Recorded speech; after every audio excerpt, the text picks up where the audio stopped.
Bismillahirrahmanirrahim. Assalamualaikum warahmatullahi wabarakatuh. Alhamdulillahirabbil alamin. Wassalatu wassalamu ala asyrafil anbiya'i wal mursalin wa ala alihi wa sahbihi wat tabi'ina lahum bi ihsanin ila yaumiddin. Summa amma ba'd. Hadirin rahimakumullah, alhamdulillah pada malam hari ini kita kembali bertemu di masjid atau mushola Kalibata Indah ini bersama-sama untuk mengkaji firman-firman Allah Subhanahu wa taala di dalam surat Al-Maidah. Beberapa pertemuan yang lalu telah kita bahas ayat pertama dan ayat kedua dari soal Maidah. Maka pada malam hari ini kita akan meneruskan kajian kita pada ayat yang ketiga, walaupun sebagian sudah kita bahas pada pertemuan yang lalu. A'udzubillahi minasyaitonirrajim. Bismillahirrahmanirrahim. Hurrimat alaikumul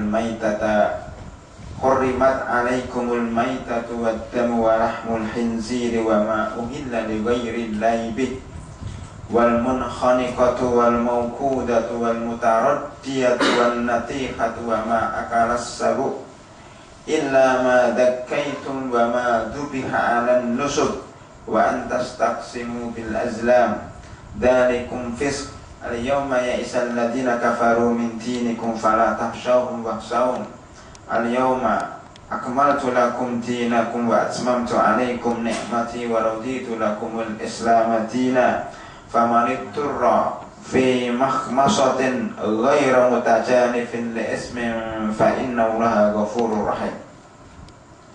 Telah diharamkan bagi kalian untuk memakan bangkai. Sudah kita bahas bahwa bangkai adalah salah satu makanan atau salah satu makanan yang diharamkan untuk dimakan. Al-Maitah, bangkai ini karena di dalamnya mengandung berbagai macam penyakit, dikarenakan bangkai ini matinya tidak disembelih. Setelah diselidiki ternyata penyembelihan secara Islam itu ternyata sesuai dengan prinsip-prinsip kesehatan. Karena kalau suatu binatang, seekor binatang disembelih, maka darahnya akan keluar, darah yang mengalir itu akan keluar, sehingga dagingnya menjadi bersih dan tidak mengandung paling tidak asam urat. Karena di dalam darah sendiri itu terkandung asam urat dan membawa bakteri-bakteri, karena darah itu sendiri memang fungsinya untuk membawa mengalirkan pencernaan atau menyediakan makanan ke dalam seluruh tubuh. Nah, karena itu binatang yang mati tidak disembelih itu mengandung berbagai macam penyakit. Oleh karena itu Islam melarang seorang muslim untuk makan bangkai ini. Nanti insya Allah di dalam surat Al-An'am, setelah surat Al-Maidah akan disebutkan, karena namanya surat Al-An'am, surat hewan-hewan ternak. Kenapa surat Al-An'am disebut dengan Al-An'am? Karena di dalam surat Al-An'am itu setan itu membisikkan kepada pengikutnya dari manusia bahwa hewan yang mati tanpa disembelih itu sama dengan yang membunuh, yang menyembelih adalah Allah Subhanahu wa taala. Makanya halal. Sedang hewan yang disembelih manusia itu hewan yang tidak disembelih oleh Allah. Jadi bagi mereka, atas bisikan setan ini, hewan yang tidak disembelih lebih afdal dibanding yang disembelih oleh manusia. Karena yang tidak disembelih ini disembelih oleh Allah Subhanahu wa taala. Ini bisikan setan kepada manusia-manusia yang menghalalkan bangkai. Makanya walaupun ini masalah fikih, masalah hukum hal dan haram, tetapi larinya kepada masalah tauhid. Masalah tauhid, maka surah Al-An'am itu larinya kepada kajian tauhid berhubungan dengan mentauhidkan Allah Subhanahu wa taala melalui peraturan-peraturan yang harus kita taati, termasuk peraturan mengharamkan hewan yang mati tanpa disembelih. Sedang kalau kita mentaati setan, ya, maka kita termasuk orang yang musyrik. Itu inti di dalam surat Al-An'am. Kemudian yang kedua, wadamu, diharamkan bagi kalian juga darah. Darah di sini darah yang mengalir. Darah yang mengalir ketika hewan itu masih hidup. Karena orang zaman jahiliyah, ya, zaman jahiliyah dahulu sering meminum darah dari binatang yang hidup untuk gizi mereka. Bahkan orang pada zaman sekarang pun, ya, sebagian dari mereka, terutama yang berkecimpung di dalam ilmu hitam, itu sering salah satu syarat supaya dia kuat sakti mandraguna, ya, bisa terkebal ketika dibacok tidak berdarah, itu salah satu syaratnya, ya, itu minum darah. Ketika seorang minum darah itu, dia merasa gagah dan merasa tidak perlu takut ketika membunuh orang, sehingga dia mempunyai sifat bengis, ya. Ini darah dingin, ya. Ketika membunuh orang dia tidak merasa salah sama sekali, ya. Beringas itu disebabkan karena dia minum darah hewan yang masih hidup, dan itu adalah kebiasaan orang-orang jahiliyah. Ini darah hewan yang masih hidup atau darah ketika hewan itu disembelih. Nah, itu ditampung kemudian diminum. Jahiliyah abad 21 sekarang itu darah hasil sembelihan itu ditaruh di mangkok, ya, kemudian didinginkan, dibekukan dan digoreng, kemudian dijual bersama gorengan-gorengan yang lainnya. Nggak tahu di Jakarta ada enggak, ya, kalau di Jawa itu namanya apa? Sare. Ya, masing-masing dari daerah beda-beda namanya. Tapi banyak yang menjual ibu-ibu, ya, pada pagi hari itu gorengan darah itu. Ya, ini hukumnya haram. Adapun darah yang tidak mengalir itu dibolehkan. Contohnya limpa dan jantung, atau kita katakan hati lah, ya. Hati, maksudnya hati itu hati jantung maksudnya, ya. Limpa itu juga dihalalkan di dalam Islam, ya. Itu karena darahnya darah tidak mengalir, sehingga dibolehkan untuk dimakan dan dia tidak mengandung bahaya bagi kesehatan manusia, ya. Walahmul khinzir, dan daging babi. Pernah saya ceritakan di sini bahwa daging babi ini, ya, memang sementara ini terkenalnya mengandung cacing pita dan mengandung berbagai macam penyakit. Darahnya itu, daging babi itu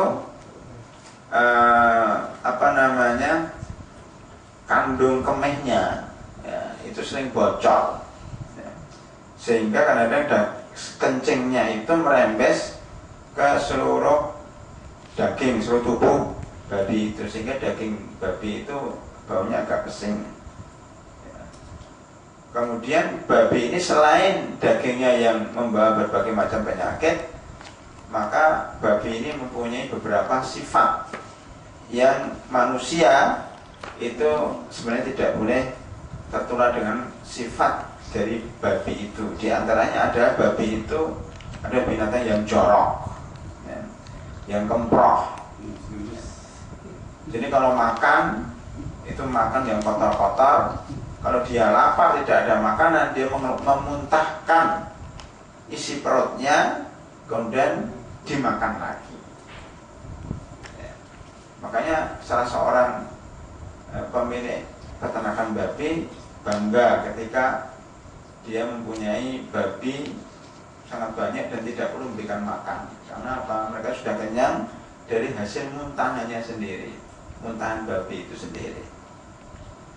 Dan babi itu kalau makan makanan yang keras dan tidak ada airnya, ya, maka supaya makanan itu bisa lembut, dikencingilah makanan itu sebagai kuah, ya, sebagai kuah untuk memakan makanan itu. Ya, kuahnya dari kencingnya sendiri itu babi,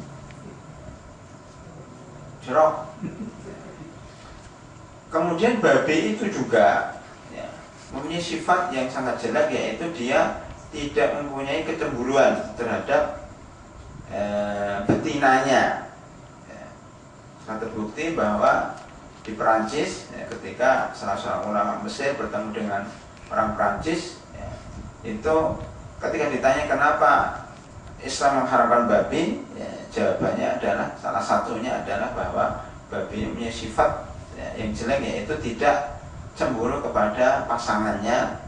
Kemudian ulama itu meminta kepada orang Prancis itu untuk memberikan eksperimen percobaan 3 ayam yang merupakan makanan umat Islam itu dikumpulkan, yang jantan 2, yang betina 1. Yang pertama kali dikumpulkan adalah ayam jantan dan ayam betina dalam satu kandang. Setelah berapa minggu lamanya baru dimasukkan yang jantan yang kedua. Maka apa yang terjadi adalah bahwa 2 ayam jantan itu akan berkelahi ya, sampai titik darah yang penghabisan karena mempertahankan betinanya.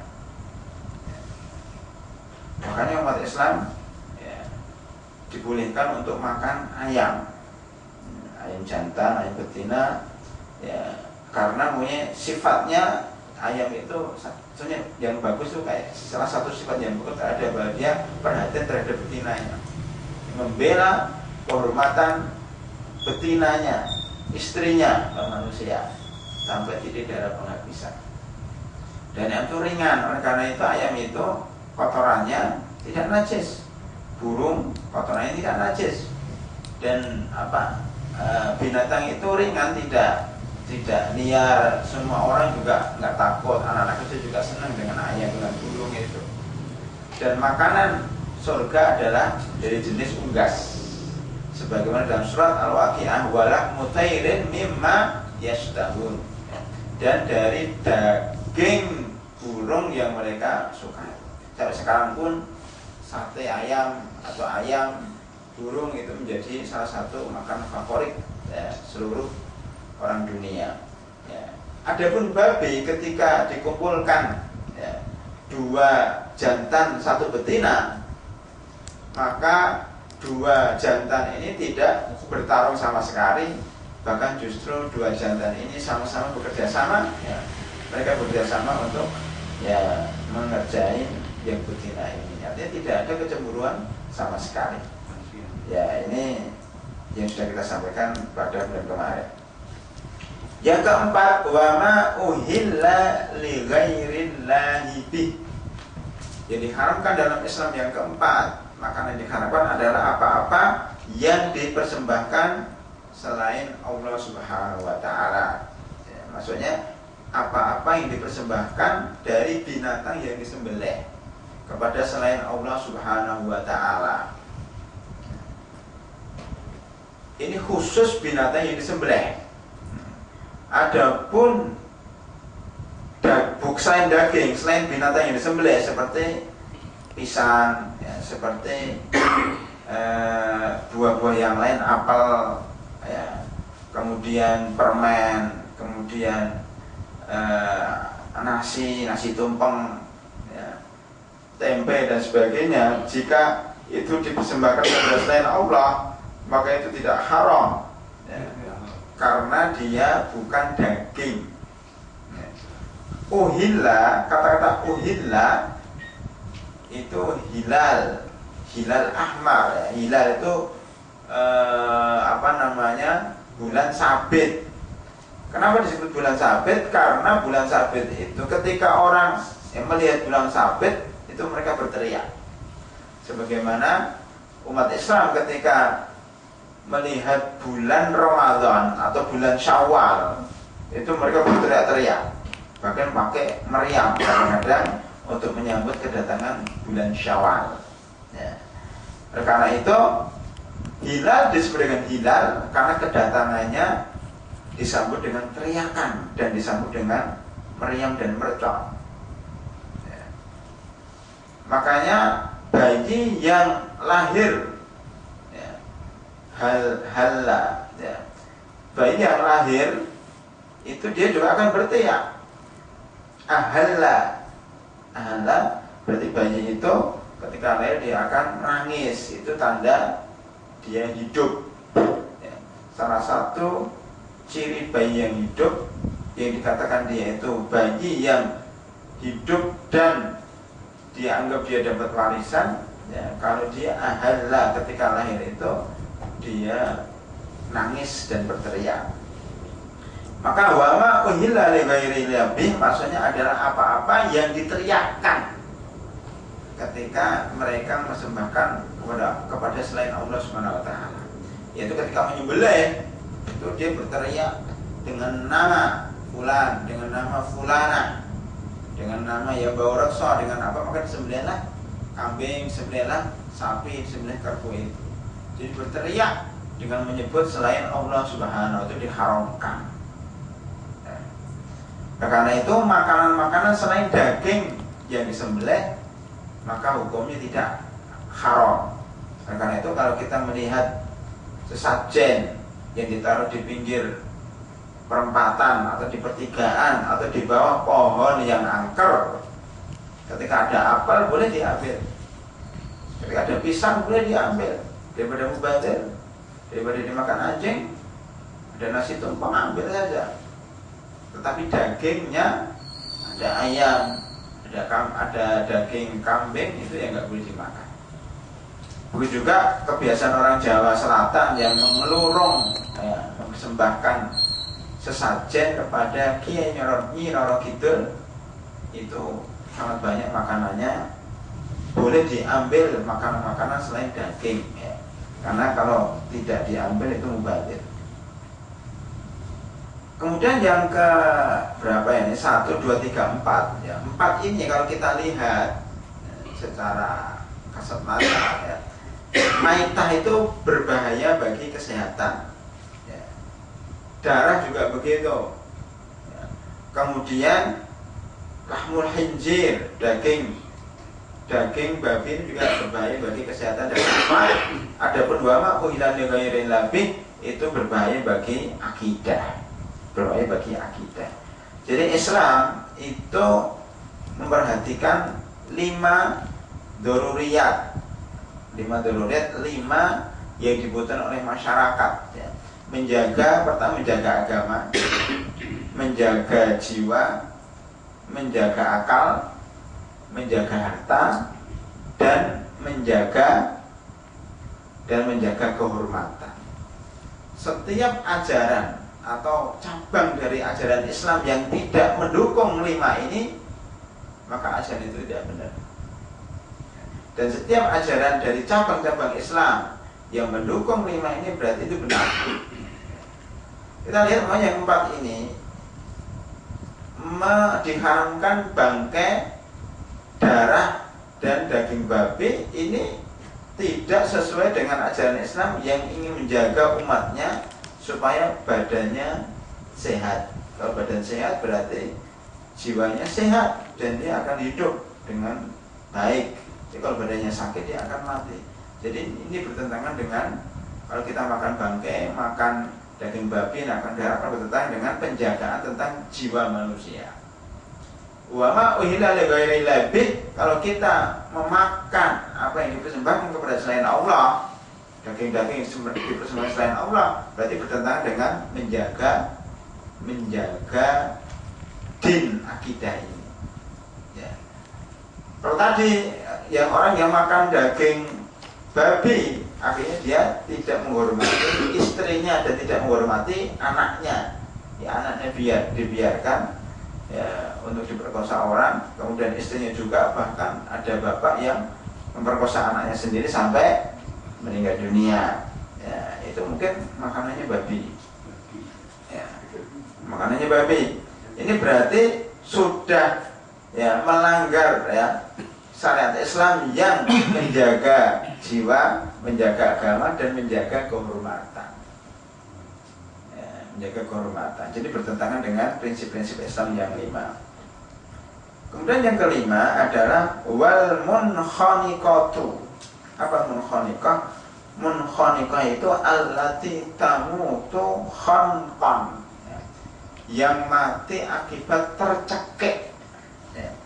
Apakah dicekik orang atau makan makan duri atau makan makanan kemudian tersendat di dalam leher mereka sehingga nggak bisa bernafas, atau dia tercekik sendiri, itu disebut dengan al-munkhaniqatu, binatang yang dicekik. Itu masuk di dalam bangkai, tapi ini dirinci lagi. Kenapa? Karena orang jahiliyah dahulu sering membunuh kambing itu dicekik, membunuh ayam itu dengan dipelintir lehernya, itu dicekik. Zaman sekarang kembali lagi jahiliyah abad 21. Orang-orang barat itu tidak setuju dengan cara penyembelihan umat Islam itu. Ini kata mereka bahwa umat Islam ini tidak menghormati hak asasi binatang. Kalau ada HAM, misalnya ada hak asasi binatang. Kejam, tidak berperi kebinatangan. Masuk binatang disembelih, mengerikan. Maka di Perancis, di Belanda, di Jerman, ya, menyembelih binatang itu tidak boleh. Walaupun Muslim, dia harus menyerahkan binatang itu ke tempat penyembelihan umum, ya, rumah penyembelihan hewan (RPH). Ya. Nah, di dalam penyembelihan di Eropa itu mereka tidak menyembelih dengan pisau seperti itu, tapi dicekik, ya, dengan alat, dipukul otaknya dengan besi dan sebagainya. Katanya itu lebih sayang kepada binatang. Padahal ada al-munkhaniqatu. Ini jahiliyah abad ke-21. Zaman dahulu seperti itu, dicekik, dipelintir lehernya. Wal mauqudatu. Al mauqudatu itu adalah yang dilempar atau dipukul dengan batu atau benda keras. Itu yang terjadi di Eropa sekarang. Di jahiliyah terulang kembali, dipukul dengan alat yang canggih, disetrum, ya, dan mati tanpa disembelih. Ya. Jadi mauqud itu dari kata waqdu wawu qaf dal, yang artinya adalah dipukul dengan keras. Ya. Makanya di dalam Islam kalau kita menembak atau berburu hewan kemudian kita pukul mati, itu haram hukumnya.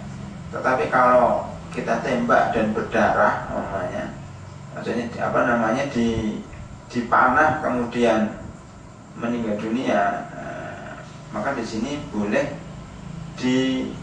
boleh dimakan. Kemudian yang keempat, al-mutaradiyatu. Al-mutaradiyatu itu yang jatuh dari atas ke bawah. Ya, jadi ada kambing di pegunungan jatuh ke bawah mati, itu namanya mutaradiyah. Ya.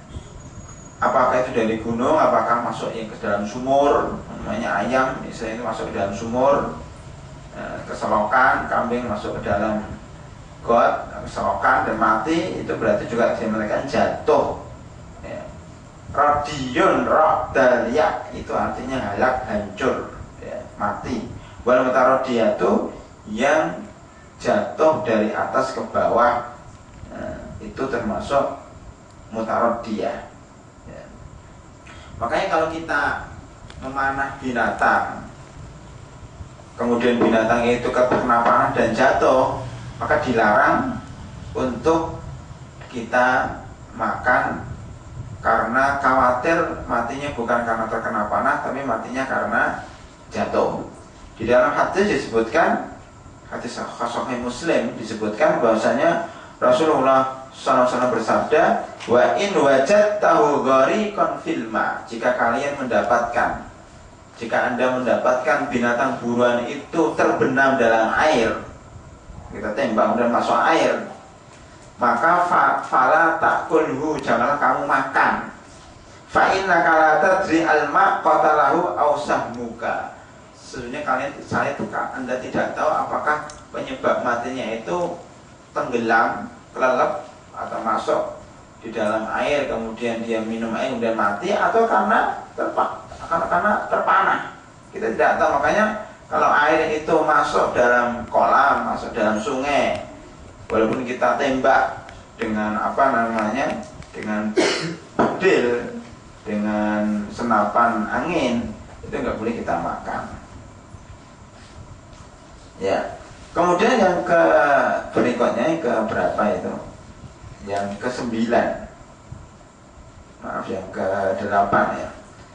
Wan natihatu, natihah itu adalah yang kena tanduk. Biasanya kambing kalau sama-sama tengkar, tanduk-tandukan, salah satunya mati, atau dia ditanduk oleh binatang lain, ditanduk oleh kerbau, mati.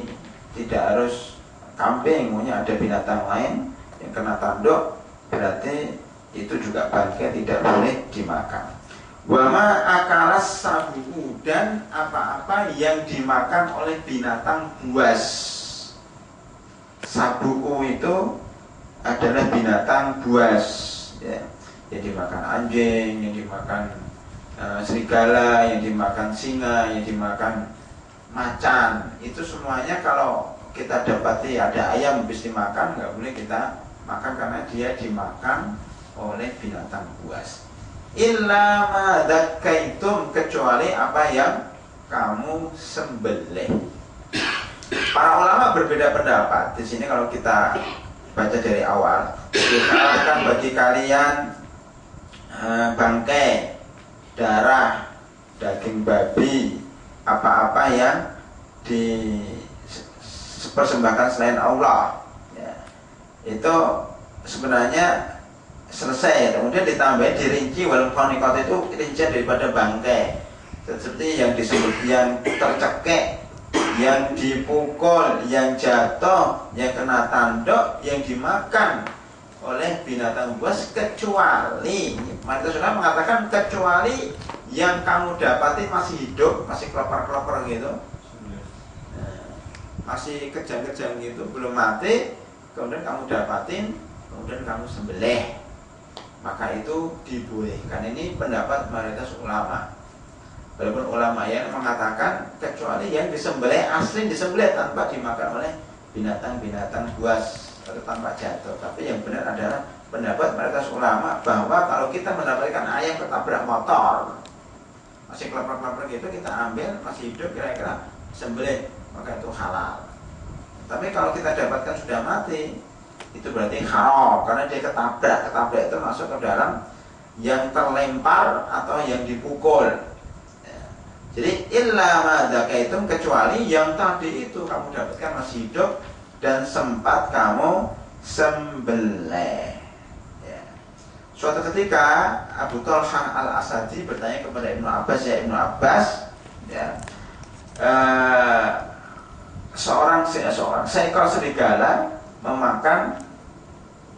memburu dan memakan kambing, kemudian dobrak-abrik perutnya, ya, ususnya berceceran kemana-mana. Kemudian saya dapatkan kambingnya masih hidup, kemudian saya sembelih, boleh nggak saya makan? Ibnu Abbas mengatakan makanlah dagingnya, kecuali usus yang berceceran tadi jangan kamu makan. Ini riwayat dari Ibnu Abbas radhiyallahu anhu. Dzakaitum, kecuali yang kamu sembelih. Sembelih itu bagaimana? Sembelih dzakatun itu berasal dari kata yang artinya secara bahasa adalah tamamun, sempurna. Sembelih itu sempurna, dzakatun.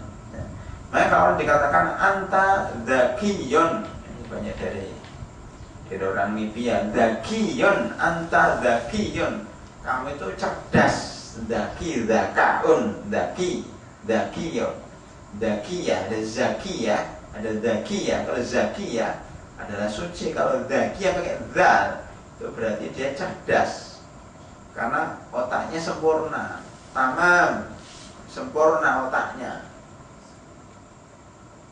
Maka disebut dengan dzakiyun. Dzakatun, kenapa disebut menyembelih itu sempurna? Karena orang itu setelah sempurna membunuh atau setelah sempurna memotong ya, urat ya, tenggorokan, kemudian urat leher dan kerongkongan daripada binatang itu sehingga benar-benar dia mati.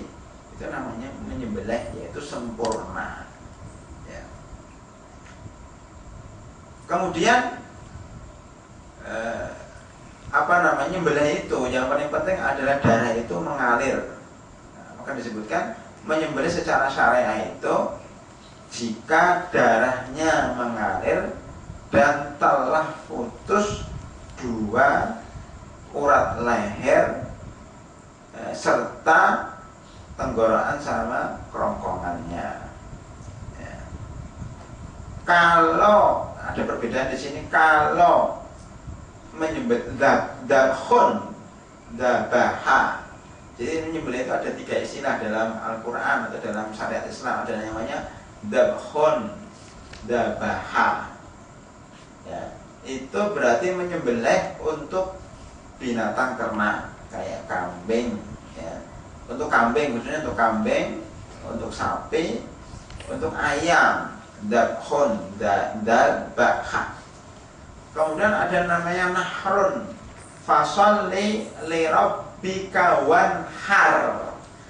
Nahr, yaumun nahrun, yaumun nahar, hari nahar. Nahar itu menyembelih tapi khusus onta. Nahrun, yaitu disembelih dengan cara disabet dengan pedang lehernya. Pernah lihat cara menyembelih onta? Bisa dilihat di YouTube, banyak itu.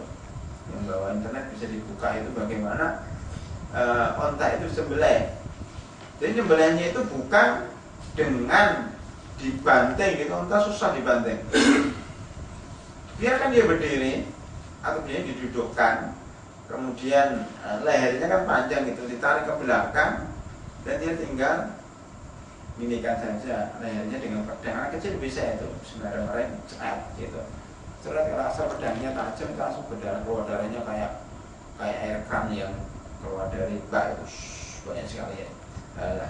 Darahnya. Itu wanhar. Itu dengan tombak brek gitu, tombak brek kemudian langsung mati untanya. Itu namanya nahar. Jadi nahar itu khusus unta. Fasholli li rabbika wanhar, maka sholatlah Anda dan sembelihlah unta. Maksudnya itu nyembelih secara umum mestinya yang menjadi unta, maksudnya berkorban. Kemudian yang ketiga namanya akron, ain kafron, fa'aqaruha, fadamdam alaihim rabbuhum bidzambihim fasawwaha. Aqaruha, kaum Samud, kaum Ad. Samud ya. Kaum Samud itu membunuh onta. Ya. Soleh, Nabi Soleh itu salah satu mukjizatnya adalah onta yang keluar di tengah padang pasir. Maka fa'aqaruha, orang-orang kafir, para pengikut rakyat atau kabilahnya, rakyatnya, pengikutnya Nabi Soleh yang tidak mau beriman, itu fa'aqaruha, mereka membunuh Membunuh akor ini adalah membunuh jika apa? Jika binatang itu tidak bisa dipegang, jadi dia melarikan diri. Jadi kalau Dabkhon tadi menyembelih binatang, dia diikat, ya, bisa kita pegang. Selain onta, ya, ayam, kambing, sapi, kerbau, itu namanya Dabkhon. Kalau onta yang diikat, yang kita bisa pegang, itu namanya nahrun, fasal dari rabbika wanhar. Tetapi kalau akaruha akron ain kafra, itu adalah menyembelih binatang yang melarikan diri. Melarikan diri, jadi dia nggak mau dipegang, meronta, melarikan diri.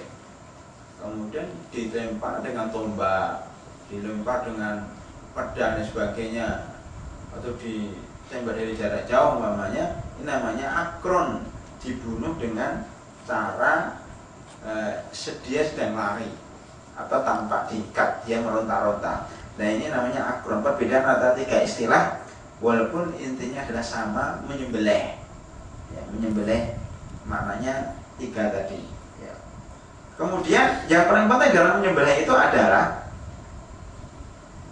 harus terputus. Ini para ulama berbeda pendapat, tapi yang paling sempurna adalah terputusnya 4 urat. Ada namanya khulqum, ya. Ada namanya mari. Khulqum itu kan tenggorokan, tempat lewatnya nafas, ya. Khulqum, tenggorokan. Kalau kita bernafas, kalau kita dicekik, nafasnya nggak bisa keluar, mati. Itu khulqum. Hai, ha, lam, qaf, wawu, mim.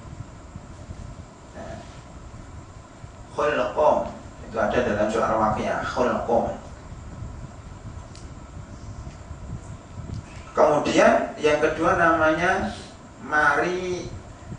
Mari itu adalah saluran kerongkongan, ya, namanya saluran makanan, ya, saluran makanan. Kalau kita makan itu lewatnya bukan di khulqum, lewatnya di mari.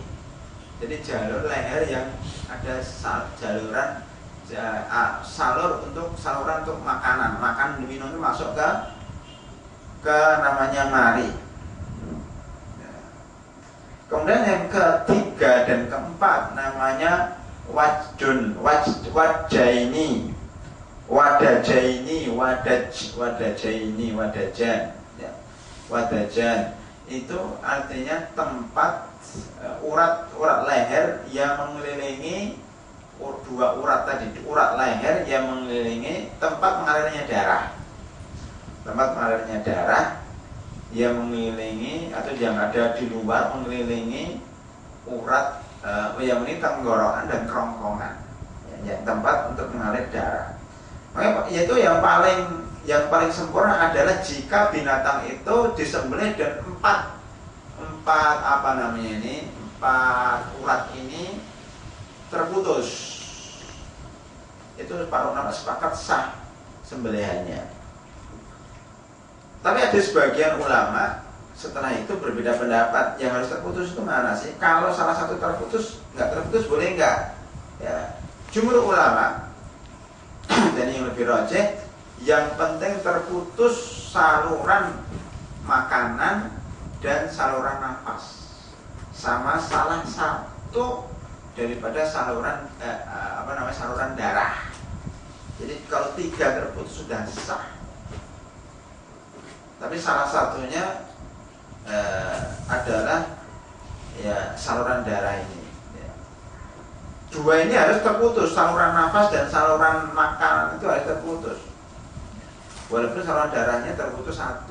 Ada yang mengatakan ya yang terputus adalah saluran darahnya dan saluran nafasnya. Perbedaan pendapat para ulama, tapi yang lebih rajih adalah bahwa yang penting terputus ya saluran makanan dan saluran nafas sama salah satu saluran darah.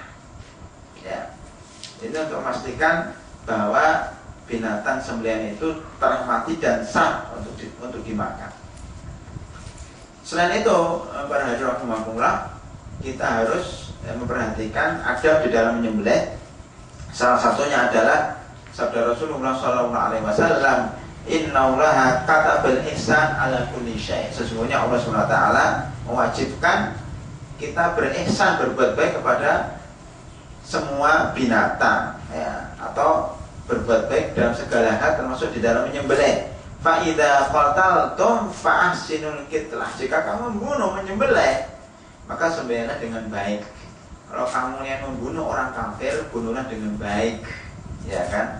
Tidak boleh kemudian ketika kita berperang kemudian dapatkan musuh Allah di situ udah mati kita cacah-cacah. Tidak boleh. Seperti yang dilakukan oleh Hindun yang ketika menyuruh Wahsy untuk mengambil hati, ya, dari Hamzah radhiyallahu anhu karena saking bencinya, ya, dengan Hamzah itu karena keluarganya banyak yang meninggal dunia. Karena itu apa namanya? Itu namanya mencacah, ya, mencacah-cacah apa namanya, manusia yang mati atau binatang yang mati, tidak boleh. Termasuk para mujahidin namanya ketika menemukan orang kafir yang berperang, dapat sudah ditembak-tembak kita aja mati sudah, nggak perlu kemudian dicongkel matanya, dicongkel hidungnya, itu nggak benar. Fa'asinul qitlah, maka berbuat baiklah ketika kalian membunuh, termasuk membunuh binatang. Wa idza dzabhtum fa'ahsinu ad-dzibha. Ini apa namanya? Tadi kalimat dzibhun, ketika kamu menyembelih binatang, maka berbuat baiklah dalam menyembelih binatang. Hatta menyembelih pun kita harus berbuat baik sama sembelihannya. Wa yuhidda ahadukum syafratahu. Caranya bagaimana berbaik sama binatang sembelihan? Hendaknya kalian tajamkan, kalian asah pisau kalian supaya dia tidak tersiksa. Wal yuriha dzabihatahu, dan supaya dia membuat enak apa yang disembelih. Makanya Islam ketika menyembelih itu enggak kejam sebagaimana yang dikatakan orang-orang kafir. Ya, kalau pisaunya itu tajam, serak, dia nggak terasa. Karena terbukti cara penelitian ilmiah yang kita sebutkan kemarin, bahwa ketika binatang itu disembelih, paling dia terasa 3 detik. Itu paling banter 3 detik, dek, dah. Setelah itu dia nggak sadar. Maka ketika binatang itu coba kepalanya, otaknya itu disambungkan ke komputer untuk memantau, dan jantungnya juga disambungkan ke komputer, katanya kelihatannya ketika sembelih seret gitu. Yang paling pertama adalah bahwa otaknya itu sudah tidak sadar setelah 3 detik. Jadi dia itu sleep, tidur. Istilah bahasa dokter, dia sudah tidur. Walaupun detak jantungnya masih mengalir, masih berdetak jantungnya itu. Jadi ketika binatang itu disembelih dan mengginjang-ginjang itu sebenarnya dia sudah mati. Ya, jadi jantungnya itu masih gerak, tapi dia sudah mati. Jadi nggak terasa. Kejang-kejang itu nggak sakit, dia sudah mati. Ketika ayam disembelih, ya, kemudian melarikan diri, itu sudah mati sebenarnya. Ya kan kemarin ada yang nanya itu, Ustaz bagaimana nih bapak saya nyembelih ayam, katanya. Sembelih ayam ya melarikan diri, muter-muter lama banget kerja-kerja. Kalau susah dipukul pakai batu, pakai besi, mati. Halal nggak ayam? Saya katakan halal, insya Allah. Karena sebenarnya ayam itu sudah mati, dia nggak sadar bermimpi gitu. Kayaknya itu akhirnya kejang-kejang itu karena jantungnya belum berhenti. Berbeda kalau dipukul pakai bloodstone itu ya, kemudian pakai dipukul, dicek, ditembak, itu justru yang berhenti jantungnya dulu sebelum otaknya. Dia masih kesakitan, tapi jantungnya udah berhenti. Nah, dengan berhenti jantung itu darahnya berhenti, padahal masih merasa sakit. Itu kesehatan sekali.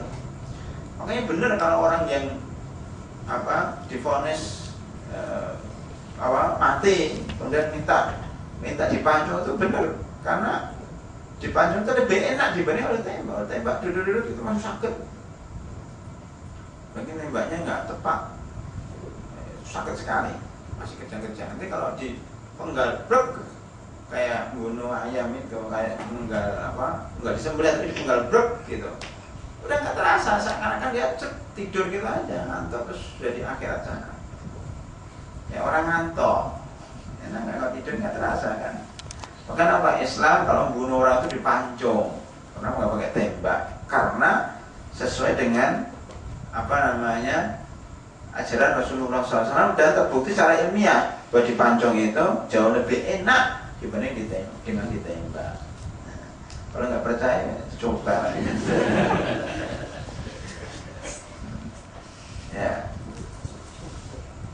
Ya, jadi itu salah satu adab dan etika kita menyembelih, termasuk harus ada niat. Kemudian kalau kambing, sapi ketika sembelih itu harus dihadapkan ke kiblat, ditidurkan di atas sebelah pinggang kirinya. Kalau kita tidur itu di atas pinggang kanan, ini kan. Nah, kita ngadepnya ke sana, kanan ngadep kiblat ya. Kepalanya di sana. Kalau kambing kepalanya di sini. Kepalanya di sini kambing itu. Sama-sama tidur di atas pinggang. Nanti kalau kambing sebelah kiri, atas pinggang kiri. Kalau manusia di atas pinggang kanan. Ya, itu untuk memudahkan kita dalam menyembelih. Ya. Berikutnya, wa ma dzubiha 'alan nusub. Dan yang diharapkan adalah apa-apa yang disembelih 'alan nusub, di atas nusubun. Nusubun itu hajarun, batu, di atas batu. Maksudnya bukan di atas batu, disembelih di depan batu. Disembelih untuk batu-batu, untuk berhala-berhala yang waktu itu orang jahiliyah itu di sekitar Ka'bah itu ada 360 berhala. Berhala-berhala itu ya, karena menurut mereka punya kesaktian, punya roh di dalamnya, maka ketika daging sembelihan atau kambing, unta dan sebagainya disembelih itu ditaruh di depan batu-batu, kemudian darahnya ini dioleskan ke seluruh berhala itu, ke badan berhala itu. Makanya Allah SWT berfirman, la yanalallahu luhumuha wa la dima'uha. Allah itu tidak terima, tidak nyampe darah dan dagingnya, karena dikira yang nyampe itu darahnya, maka mereka masukkan darah, dipelepotkan ke badan daripada berhala-berhala itu. Sudah menjadi ya. Orang sekarang juga gitu. Ya, yang tadi Sakti Mandraguna itu, makanya darahnya diminum, setelah itu diminum di seluruh badannya. Kita tahu ya, gerakan Illuminati itu ya, gerakan penyembah setan ya, yang diperakasi orang Yahudi, Hollywood, termasuk Lady Gaga dan beberapa artis ya Barat itu ketahuan itu ketika sebelum konser, sebelum tampil di depan umum nyanyi dan sebagainya itu, ketika di hotel mereka mandi darah. Itu yang cerita adalah petugas hotel, petugas cleaning service itu ya, yang suka bersihkan itu kok di baknya bekas darah. Ternyata Lady Gaga dan sebagian teman-temannya itu memang sebelum tampil melakukan ritual namanya mandi darah. Yaitu kayak orang jahiliyah, yaitu wama itu bi'aran nusubi, dengan mandi darah itu dia mempunyai kekuatan. Ini makanya dan dilarang memakan binatang yang disembelih di depan batu, di depan berhala ya. Kemudian wa antas taqsimu bil azlam, dan dilarang kalian untuk tas taksim, dari kata-kata kismah, bagian. Kalau kita artikan nasib, yaitu mengundi, meminta nasib. Kalau istisqa meminta hujan, kalau istiqsam meminta bagian, minta nasib ya. Wa antas taqsimu meminta nasib, mengadu nasib bil azlam, dengan anak panah. Anak panah. Jadi anak panah di masa jahiliyah itu ada 3 bentuk ya. Mereka menggunakan anak panah. Yang pertama adalah yang disebut dengan anak panah 3. Jadi anak panah tapi belum ada panahnya, belum ada ujungnya itu. Jadi kan anak panah itu kemudian belum ada ujungnya, belum dilancipin lah, belum diberi besi yang lancip itu. Itu ada 3. Pertama, anak panah yang 3. Jadi ada tiga macam anak panah. Yang macam pertama ini jumlahnya 3. Ya. Yang satu ditulis kerjakan, if'al. Yang kedua ditulis la taf'al, jangan kamu kerjakan, atau pergi. Yang kedua jangan pergi. Yang ketiga blank, terserah kamu.